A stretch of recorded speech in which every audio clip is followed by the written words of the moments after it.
তিনজনের একজনেরও নিজের বলতে এক ছটাকও জমি নেই, তাই সংবৎসর ওরা অন্যের জমিতে মজুর খাটে।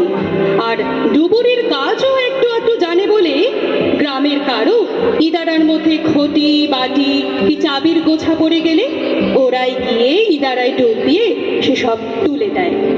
তা এই তিন ডুবুরির একজন কাল এই ওরা খবর নিয়ে বাড়ি ফেরে যে সমুদ্রের একেবারে পাড়ের কাছে অনেক মালপত্রে বোঝাই একটা নৌকো হঠাৎ ডুবে গেছে। আর সেই জায়গাটাও নাকি তাদের গ্রামের থেকে তেমন কিছু দূরেও নয়। আর দূরেও নয় মানে মোটামুটি 5-6 ক্রোশের বেশি হবে না। এরপরে আর তর্স হয় না।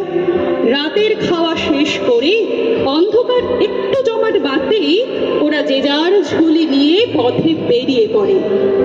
ভাবে নৌকার লোকজন থাক বা না থাক, মালপত্র তো আছে, তারও খানিক যদি হাতানো যায় তো মন্দ কি।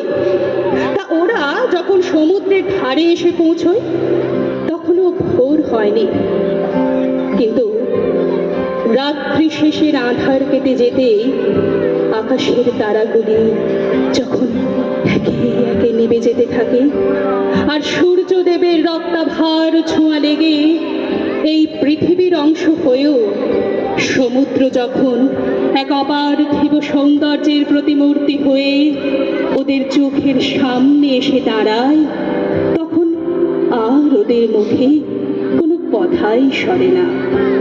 না, সমুদ্রে কোনো নৌকাডুবির ঘটনা ঘটেনি, ওটা নেহাতি একটা গুজব। কিন্তু তাতে তারা কিছুমাত্র হতাশ হয় না।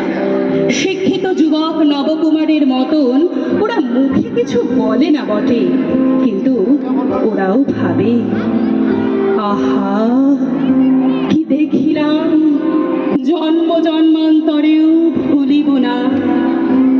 শুধু দেখা নয়, নির্জন সমুদ্র তটে ওরা এমন কিছু শোনেও বটে যা ওরা এর আগে কখনো শোনেনি।